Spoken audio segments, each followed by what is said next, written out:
Welcome to this edition of Collier Focus. On today's show, we'll take a look at the Board of County Commissioners meeting. Several impact fees are set to be reduced. We'll tell you where the reductions will be. And the pain clinic moratorium is given a one-year extension. I'm Troy Miller. We'll cover these stories and more next on Collier Focus. Stay tuned.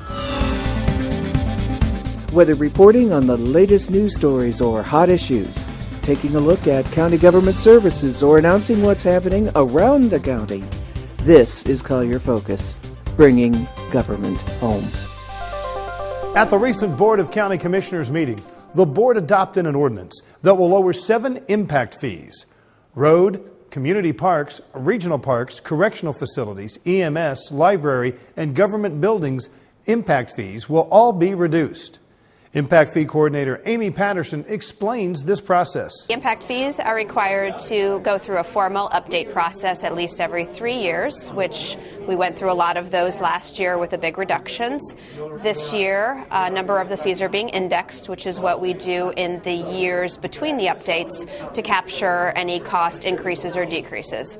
Over the last couple of years, the indexings obviously have now started to turn towards decreases, and that's what we're doing today. The impact fee reductions will result in a total impact fee decrease of $561 on a 2,000 square foot home and a $5,648 savings on a 10,000 square foot office building. The board voted unanimously to move forward with a strategy to extricate the county from the federal Neighborhood Stabilization Program. There are 4 parts to this plan. Public Services Administrator Marla Ramsey outlines the strategy. Collier County received 2 allocated funding sources to help with purchasing foreclosed homes, rehabilitation of those homes, and then putting people into those homes that meet a certain income qualification. The first allocation was for $7.3 million. It's called NSP1. The second allocation was called NSP3, which is an allocation of $3.8. And the goal behind that, again, was to buy foreclosed homes. As we've gone through the process, we've decided that we're going to partner with Habitat to help us make this program a little bit easier, a little bit faster, and to try and find eligible people quicker to put into the pieces of property. So the board approved today that of the 61 homes that we have left, 42 are going to be deeded to Habitat for Humanity, and they are going to rehab them with their donated dollars, which will leverage additional funds up against that funding source I just mentioned. And then they will find eligible people from their list of people who are on the waiting list who can then take over those homes and own them.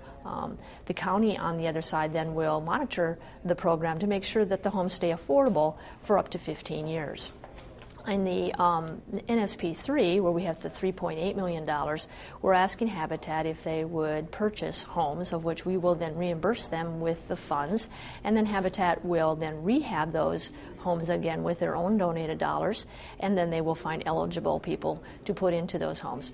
The county will have 13 homes left, which we are trying to put people into. We have some eligible clients right now. We could use a few more, and we're looking for people that can go up to 120% of the median income, which is about a $70,000 income, or a little bit higher. We also have about 6 homes that we are going to find a nonprofit who will take over and use them for rental properties to serve some of our lowest and most needy clients in the community. So that's kind of how the whole deal works out, and the board approved that today, and we will be coming back to the board with various agreements to make sure that this happens. You can count on Collier Focus to follow this story as it progresses. Collier County recently hired outside legal counsel to study our purchasing policy, and the initial report is in. The findings reveal that Collier's purchasing policies are similar to most other counties in Florida. The review did suggest tightening up some ambiguous language, and the next step is for purchasing to work with the clerk's office to review the findings. The clerk's office has taken an initial review, and I think for the most part there's a good deal of agreement on the language.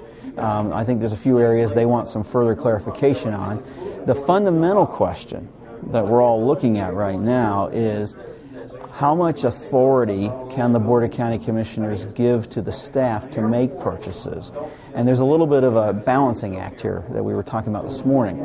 On one hand, the more authority we give to the staff, the more we are able to process our purchases efficiently and timely, because we don't have to bring them to the County Commission before we make the purchase. The trade-off is that it's a system that isn't necessarily as accountable, because the public is more aware of our purchases on the ones that are on the public agenda and discussed, and we do want to maintain a level of openness and transparency. And really the other issue too is how much involvement does the Board of County Commissioners wish to have. And this morning we were trying to just simply discuss the notion of what the basic legal premises are.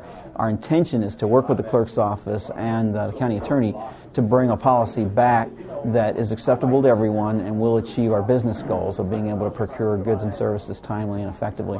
Once the review and coordination are complete, we will update you on any major changes to the county's purchasing policy. The board approved a new watershed management plan that identifies areas of concern: excessive freshwater discharge from canals, especially to Naples Bay, a need to improve the current drainage system, as well as pollutant loading associated with development that may degrade water quality. This is a long-term plan. The board has already approved the fertilizer ordinance, which will address excessive nutrients that might be coming from improper fertilizer applications. And we will be proposing low-impact development incentives to try and encourage additional stormwater treatment, which will also help with aquifer recharge, because most of those types of practices not only improve water quality, but they add to groundwater recharge. The watershed management plan is scheduled to be updated every 5 years. The board has authorized the county attorney to advertise changes to 2 ordinances that regulate public solicitation of contributions. The changes are aimed at veterans groups outside of Collier County who occasionally solicit funds here. The current ordinance requires these groups to register with the clerk of court's office. One proposed change would require the groups to submit a DD-214 statement with their registration, which is a form issued by the Defense Department when someone leaves the military. Anyone soliciting must carry proof of having filed a registration statement. Solicitors must have a sign nearby that identifies the name of the group and the purpose for which contributions are being solicited. Anyone soliciting on private property must have written permission from the owner of the property, and anyone soliciting in the road must have a staffed public safety vehicle present to be paid for by the solicitor. Now, the county attorney believes the proposed revised ordinances are constitutional, and if agreed to, the ordinances would be brought back to the board for future consideration. The board granted the sheriff's request to extend the moratorium on new pain clinics in Collier County for 1 additional year. The action is not aimed at legitimate pain clinics, but instead designed to combat prescription drug abuse. Professional pain management clinics that we have in Collier County already existing, they are not included. We have professional doctors that run them.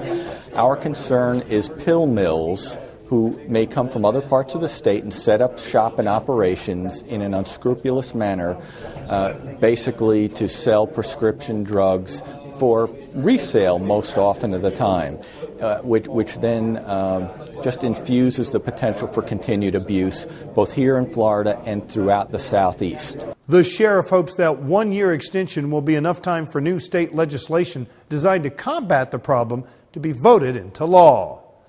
The Florida Fish and Wildlife Commission will be getting a letter from the Collier County Commission asking them to let Collier County anglers use whatever mesh is necessary to catch legal, marketable fish using nets. The current FWC rules limits commercial fishermen to no more than a 500 square foot net with a 2-inch mesh size. It's a very big issue to the local people that still fish for a living. The net size that was mesh size that was allowed was a 2-inch, and it was causing a tremendous amount of mortality among young game fish. And so they were just looking to be able to change that, have a larger mesh size to allow the smaller fish to escape. And the Collier County Commission was very supportive of it. We will keep you posted on Florida Fish and Wildlife's response to this request. Well, congratulations to Cruise Naples for being awarded Collier County's Business of the Month. Founded in 2009 by Captains Lance and Harry Julian, a father and son team, Cruise Naples brings together 5 generations of maritime business and particularly some 25 years of maritime tourism. The company is fully professional with the vision of providing attractions and activities for tourists with warm friendliness, hospitality, and relaxing opportunities for the seasonal and permanent residents of Naples. Congratulations, Cruise Naples, December's Business of the Month. Well, it's time for a break. When we come back, the digital bookmobile comes to Collier County. We'll show you this new cyberbook outlet. And the annual Snowfest brings a blizzard to Collier County. All of that and more when Collier Focus continues. Hey, parents, want to spend quality time with your kids and help your community at the same time? It's easy to do when you volunteer with Florida 4-H. Every year, more than 12,000 people share their knowledge and time with children from across the state. Through a variety of programs and events, these volunteers act as positive role models for the young people in their communities. These mentors use their life experiences to advise, support, and help make a difference in the life of every child they meet. To find out how you can be a volunteer, contact your 4-H County Extension Office or log on to florida4h.org. Florida 4-H, making the best better. Wow, that was some day. I've learned a lot about safety since then. Hi, I'm Joey Logano, driving a number 20 Home Depot Camry. I've also learned that safe digging is no accident. A free call to 811 before you dig gets underground utility lines marked so this doesn't happen. Know where it's safe to dig. Avoid hitting underground lines, losing utility services, or worse, causing injury. Safety always comes first. Call 811 before you dig. I'm tall enough to reach the light switches. I'm big enough to brush my teeth by myself. I'm the tallest kid in my class. I haven't worn diapers in years. I'm much less likely to vomit at random now. My cups don't have lids anymore. Mine either. I'm getting pretty big. But to help me survive a car crash, I still need you to give me a boost. Until they're 4'9", use a booster seat in the car and don't let them down. Welcome back to Collier Focus. On November 18th, the digital bookmobile made a stop at the headquarters library on Orange Blossom Drive to help get the word out about the library's virtual library. The high-tech 74-foot 18-wheeler is staffed and ready to teach people of all ages how to access the library's immense digital material on their internet-ready device. Some people come on and they are already aware and they just have specific questions, but most of the people that came on that had no idea that this was available, I would like to say that 100% of them walked off either ready to go use it or at least very curious about it. All you need to access any of the library's digital material is an internet-ready device and a library card. Just go to colliergov.net/library or stop by any Collier County library. The Collier County Automatic External Defibrillator Program is designed to help 911 operators know if there is an AED available at a location that could be used until emergency responders arrive. Now, private AED owners are going to get a reminder from Collier County EMS to check the readiness of their AED. The automated external defibrillator is a crucial piece of equipment that can potentially jumpstart someone's heart when it's in a deadly heart rhythm. And the quicker that AED is applied, the better off the victim is going to be. The AEDs have internal batteries. They have an average of about a 3-year shelf life, and they need to be checked to make sure that they haven't expired or gone out of date, as well as pads or electrodes that are applied to someone's chest that over time also expire as well. So it's important that the owners of the AEDs check these two pieces of equipment on the AEDs. The call will remind them to check batteries, pads, and other supplies by following the manufacturer's directions. The call will also give them an option of requesting a call from the county in order to help them perform a proper check. Those calls will start being made around the first of the year. The Marco Island Airport Taxiway project is about 75% complete. Construction began in March of 2011, and this project is a long overdue and critical safety issue. Planning for the Marco Island Taxiway project and apron expansion began as much as 10 years ago. And the importance of it is that it really helps the airport from a safety and capacity perspective. What happens now without an active taxiway is that when an aircraft lands on the active runway, he must back taxi on the same runway to get to a parking area. So if there's an aircraft that's trying to land behind them, there's more spacing that's required to allow the first aircraft to get off the runway. It's a safety issue as well, because you want airplanes to get off a runway as soon as possible. So within the past 2 years, the FAA funded the project to build a new taxiway, therefore expediting aircraft landing on the runway off so you can get more capacity in, and it also helps with the safety aspect of it. This long-awaited taxiway project will be completed this coming February. On Saturday, December 3rd, the Collier County Parks and Recreation Department held the 26th annual Snowfest at Golden Gate Community Park. Snowfest 2011 was bigger and better than ever. This is unbelievable. Our 26th year doing this, we get better every year. Look at our snowbogging hill. Look at our snow piles. We have great food, carnival rides, arts and crafts. We have cool caricatures coming in, walking around. As Tinkerbell, it's great being here at Snowfest. Snow in Southwest Florida. Mix 100 tons of snow with over 10,000 people and beautiful weather, and you have all-day fun for everyone. With the hot weather in Southwest Florida, it's great to finally get some snow, and everyone's enjoying it. The Snowfest is so cool. I've never touched snow, but I like it. Well, we're blessed to have this event for the 26th year in Golden Gate, servicing the residents of Collier County. The only time that we have snow mounds in the community of Golden Gate in Collier County. I want to wish everybody a Merry Christmas and a Happy New Year. Snowfest 2011 in Golden Gate was a huge success, and everyone had a great time. I am fun! A week later, the town of Immokalee celebrated with Christmas around the world. We're here in Immokalee, and we're at Christmas around the world, and we're having a great time. The parade and carnival were a great family event. I come to the parade wall because it's fun, and I just want to bring my child so he could take pictures with Santa. Santa arrived in style, with plenty of things to enjoy after the parade, including snowmounds, food from all over the world. What I like about Christmas around the world is the food. Woo. And rides. This was another great event. And as always, as you can see by this footage, a good time was had by all. Now let's take a look at some upcoming Collier County government meetings. The following meetings are all held in the board meeting room on the 3rd floor of the main administration building, 3299 Tamiami Trail East at the Collier County Government Center, unless otherwise indicated. On Wednesday, January 4th at 9 a.m., the Environmental Advisory Council will meet. The Planning Commission will meet on Thursday, January 5th at 9 a.m.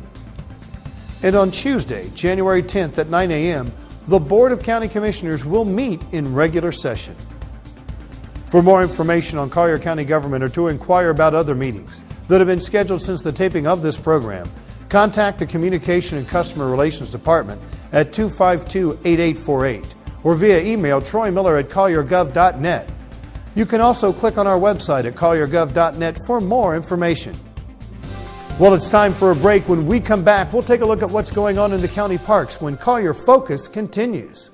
Collier County locations with an automatic external defibrillator, or AED, that is registered with Collier County EMS will soon be receiving a phone call about the readiness of your AED. Automatic external defibrillators are powered by batteries that need to be replaced from time to time and also use electrodes that have expiration dates. There are also supplies with the unit that need to be accounted for. Most AEDs have a readiness check system that will allow you to be confident that it is ready when you need it. For more information on the AED readiness program, call 252-3779. Like lightning on the Great Plains, a spark ignites the imagination of a young 4-H member named Ryan. As a teenager, Ryan explores the wonders of nature. As a young man, he experiments, discovering new possibilities. As a scientist, Ryan uses a new technology to detect an invisible tumor in a little girl's eye. The 4-H commitment of fostering 1 million new scientists and engineers is being embraced by companies and universities around the country. With their help, 4-H is growing the next generation of great thinkers like Ryan. 4-H, 1 million new scientists, 1 million new ideas. Dimes are shiny and round. Nickels are also round. Dollars are not round. Dollars are rectangles. What can I buy with 2 rectangles? A bus ride. You're right. Good job. When you talk with your child, you build vocabulary, and learning starts long before school does. For more tips, go to bornlearning.org. Welcome back to Collier Focus. Now, let's take a look at what's going on in the Collier County Parks and Recreation Department. After School Adventures offers parents a safe and fun environment for their children when school is not in session. The program is for children from ages 5 to 12 and runs weekdays from 2:40 p.m. to 6 p.m. from January 2nd to June 2nd. The program is available at East Naples, Immokalee, Max Hass, Veterans, and Vineyards Community Parks and the Golden Gate Community Center. For more information, call 252-4000.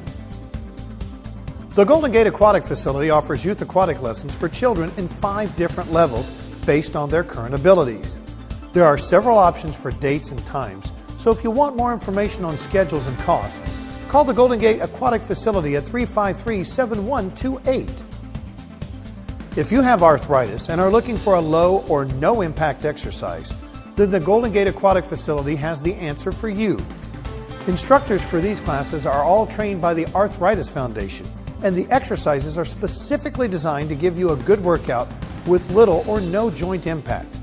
Classes are Fridays and Tuesdays from 11 a.m. until noon and are $5 each. If you want more information on the arthritis exercise class, call the Golden Gate Aquatic Facility at 353-7128. If you are interested in quilting, then the Naples Quilting Club is the place for you. They meet every Thursday from 1 to 3 p.m. at the East Naples Community Park, and the cost is free. If you feel like trying the tango, then sign up for ballroom dancing classes.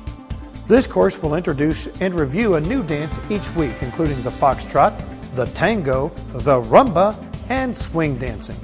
So put on your dancing shoes and meet at East Naples Community Park on Fridays from 6:30 to 8:30 p.m. The cost is $5 per class. Learn how to be the best babysitter at Babysitting Boot Camp. The course is designed to teach all the basics in babysitting, including CPR and first aid training. Participants must be 11 years old and must attend all classes. For more information and costs, call 252-4000. If you're having trouble controlling your canine, then basic dog obedience may be just what you need. Using consistency, repetition, and positive reinforcement, this course helps owners learn how to communicate with their trusted companions. You will also learn handling skills, basic obedience, cues, and verbal commands. Basic dog obedience is for dogs 4 months to 10 years old. The class meets on Saturdays from 9 to 10 a.m. at Veterans Community Park. For cost information, call 252-4000. There's a whole lot more to do in Collier County, not mentioned here on Collier Focus. For information regarding the location of county parks and other activities, contact the Parks and Recreation Department at 252-4000 or the Collier County Communication and Customer Relations Office at 252-8848. Well, that's all the time we have on this final edition of Collier Focus for 2011. Thanks for watching, and we'll see you next year.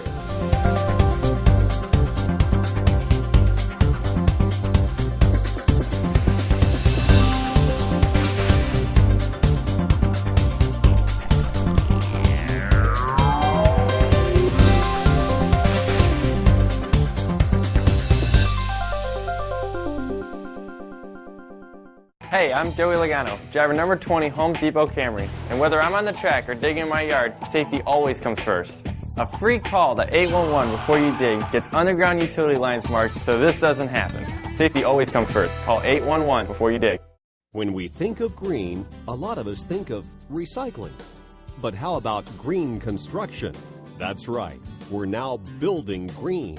And that's what Professional Building Systems is all about. Their LEED certified project managers work with architects and owners to ensure products like wood, recycled carpet, drywall, and ceiling tiles are used to construct new housing. And what exactly is a LEED certified builder? LEED stands for Leadership and Energy Environmental Design. LEED is a national rating system for the construction of green buildings. LEED certification covers multiple different buildings, from new construction, interior renovations, core and shell, commercial interiors, and homes. The United States Green Building Council initially designed the LEED rating systems to allow building owners to be environmental stewards. LEED is here to allow people to make the choice of how they're going to impact the environment around them and how they're going to give back to the environment, how the materials that we're going to put into our buildings and how those materials and those processes affect the environment. The business owner has to make the decision to go green. It starts with the building owner or the property owner. When the project gets to Professional Building Systems, our main job is to implement the green design that the architect has designed into the building. Specific features in our local market that we can use to build green are incorporating native vegetation into your landscaping that uses little or no irrigation.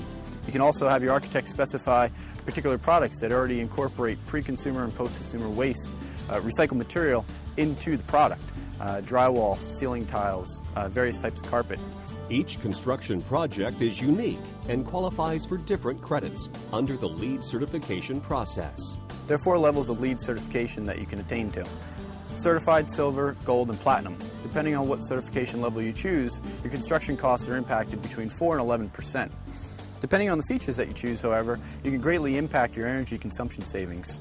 The savings vary widely, however, the average is at 25% overall. As a new building owner or an existing building owner looking to go out and build a new building or even renovate your building, construction waste management is one of the most important things that you can go green with now. There are 2 different ways to, as a construction manager, you can deal with waste management.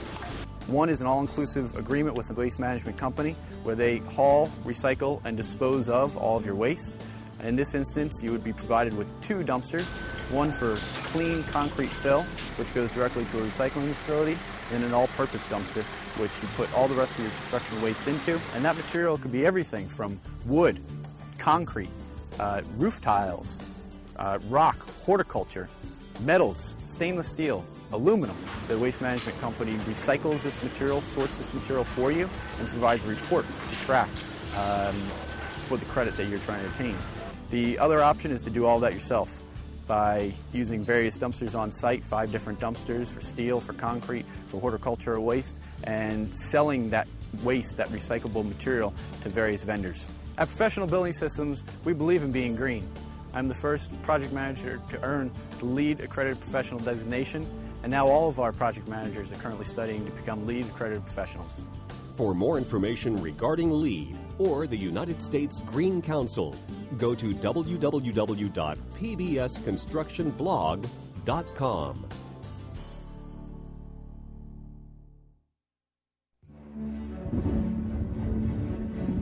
Like lightning on the Great Plains, a spark ignites the imagination of a young 4-H member named Ryan. As a teenager, Ryan explores the wonders of nature. As a young man, he experiments, discovering new possibilities. As a scientist, Ryan uses a new technology to detect an invisible tumor in a little girl's eye. The 4-H commitment of fostering 1 million new scientists and engineers is being embraced by companies and universities around the country. With their help, 4-H is growing the next generation of great thinkers like Ryan. 4-H, 1 million new scientists, 1 million new ideas.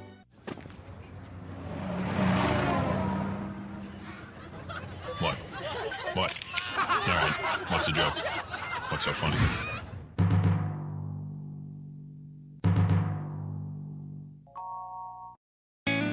You're watching Collier Television, bringing government home.